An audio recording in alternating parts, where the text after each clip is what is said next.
안녕하세요. 닥터 살로스입니다. 자, 지난 시간에는 혈당 조절을 위한 운동 종류와 방법에 대해서 말씀드렸습니다. 안 보셨으면 꼭 보시기를 추천드립니다. 자, 이번 시간에는 당뇨 예방 관리 위해 꼭 가져야 할 습관의 틀에 대해 말씀드리고자 해요.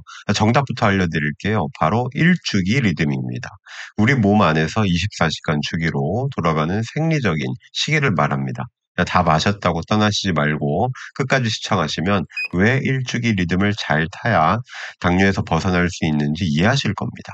당뇨 관리하면 세 가지가 먼저 떠오르시죠? 식사, 운동, 그리고 치료약이죠. 그런데요, 빗 쬐는 시간, 식사나 운동 시간, 잠에 들고 깨는 패턴, 이 모든 것을 아우르는 것이 바로 일주기 리듬입니다. 일주기 리듬은 건강 습관의 운동장이라고 할 수 있어요.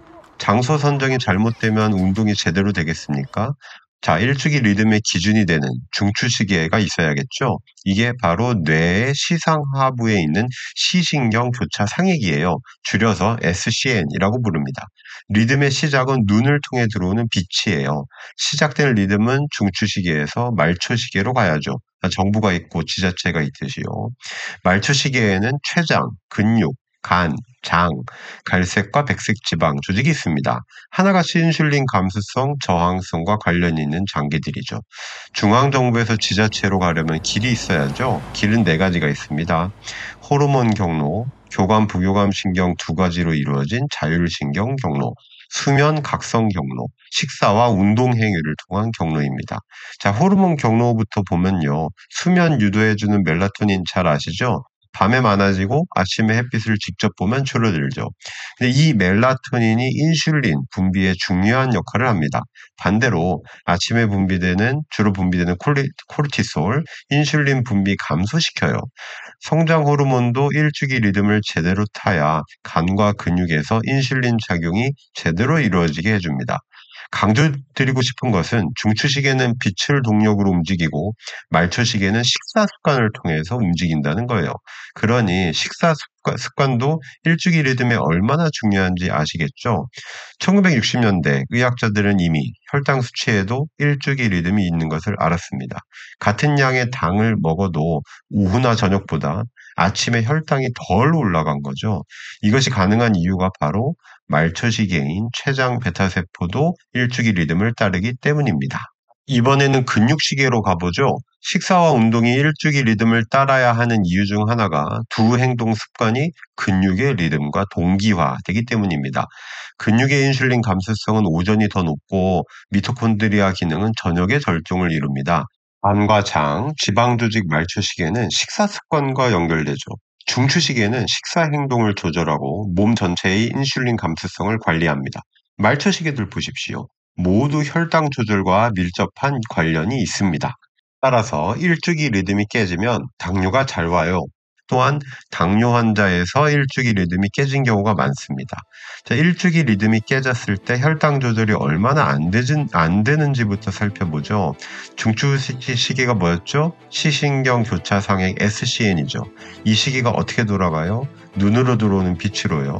그래서 햇빛이라는 진짜 빛이 중요하죠. 그런데 현대 생활 한번 보십시오.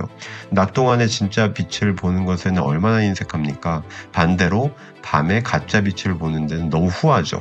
촛불 하나로 버틴 옛날에 비해 지금은 40배 이상의 밝은 빛이 둘러싸여 밤을 보냅니다. 스마트폰, 태블릿, 수면 시작 시간을 1시간 이상 늦춥니다. 그래서 아무리 약한 빛이라도 멜라토닌 분비를 억제해요. 그리고 이 빛이 세질수록 멜라토닌 분비량은 비례해서 감소합니다. 그래서 빛 공해라는 말이 나오는 겁니다. 이게 생각보다 심각한 영향을 줘요. 그래서 낮에 식사와 운동을 제대로 했다 해도 전체적인 틀이 무너지면 심각한 영향을 줍니다. 도로아미타빌이 될 수 있어요. 밤에 쬐는 빛은 혈당을 바로 올립니다. 멜라토닌의 인슐린 분비 작용을 억제하기 때문이에요. 밤에 쬐는 빛은 아무리 희미해도 당뇨 위험을 2배 이상 올립니다. 당뇨 위험은 조금 자도 올라가고 많이 자도 올라가요. 적절 수면 시간은 7시간, 8시간입니다. 수면 시간을 4시간에서 6시간으로 제한해버리면 자율신경 조절 망가지고 코르티솔 분비 증가합니다. 인슐린 감수성 떨어지죠. 깨어있는 시간이 길어지면 과식하기 쉽습니다. 전부 당뇨와 연관되는 거죠. 여행할 때만 시차가 발생하는 것이 아니에요.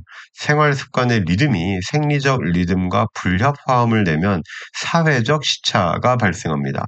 사회적 시차와 일주기 리듬이 1시간보다 넘으면 안 되는데 이런 분들이 10명 중 7명이라 합니다. 그렇게 되면 당뇨 위험 80%더 증가합니다. 아침형 인간보다 저녁형 인간이 당뇨 더 잘 걸리고 혈당 관리가 안 되는 이유가 여기에 있습니다. 저녁형이 되면 수면 시간 7, 8시간의 중용을 지켜도 당뇨 위험이 2.5배까지 올라갑니다. 자, 요즘 교대 근무하는 분들 많죠. 낮과 밤이 바뀌는 겁니다. 자, 영국인 50만 명을 10년 동안 조사한 연구 보시죠. 밤 근무는 당뇨 위험을 15%에서 44%더 불러왔어요. 교대 근무 횟수가 많을수록 더 안 좋았는데요. 한 달에 8번씩 더 근무할수록 35%씩 당뇨 위험 올랐어요. 유전자 고려에도 결과는 마찬가지였습니다. 그래서 일주기 리듬을 깨서 당뇨를 불러오고 조절 안 되게 하는 습관들을 한번 정리해 보죠. 자, 짧거나 길어서 중용을 잃어버린 수면 시간, 낮은 수면의 질, 올빼미 같은 저녁형 습관, 사회적 시차, 교대 근무예요. 이제 반대로 가보죠. 일주기 리듬을 제대로 돌아가게 해서 혈당 조절을 잘해주는 습관들 말입니다.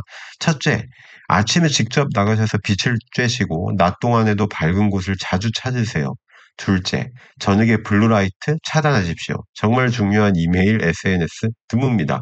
디지털 디톡스 하셔야 해요. 셋째, 수면, 각성 주기를 맞춰주세요. 적어도 밤 11시 전에는 침대로 가세요. 잠이 모자란 사람들을 하루 45분씩 수면 시간 늘렸더니 40일이 지나서야 비로소 인슐린 감수성이 개선되었습니다. 단 이때 수면제는 좀 피하십시오. 깊은 잠을 뜻하는 느린 파형 수면을 감소시켜서 혈당 조절을 어렵게 합니다. 자, 수면 무호흡증 환자분들 있잖아요. 그 치료받으면 당화혈색소 떨어집니다. 넷째, 낮에 운동하세요. 잠들기 전 3시간 전에는 마치시고요. 낮에 땀을 많이 흘릴수록 밤에 푹 잘 수 있어요. 근육의 말초시계도 잘 돌아가게 하는 건 덤이고요.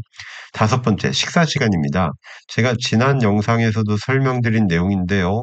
하루 15시간 동안 불규칙적으로 식사하시는 것보다 12시간 내로 규칙적 시간을 지키는 것이 훨씬 낫습니다. 특히 아침 식사는 빼시지 마십시오.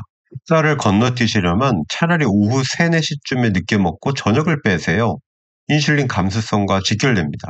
추가로 불면증 있으시면 차라리 멜라토닌 보충제를 고려해 보십시오. 3개월 동안 당화혈색소 0.4% 줄여줍니다.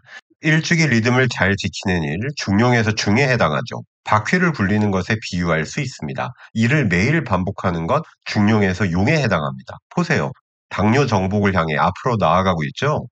자, 하루 리듬을 어떻게 가지느냐에 따라 혈당 조절의 성패가 갈린다는 것, 이제 이해하시겠습니까?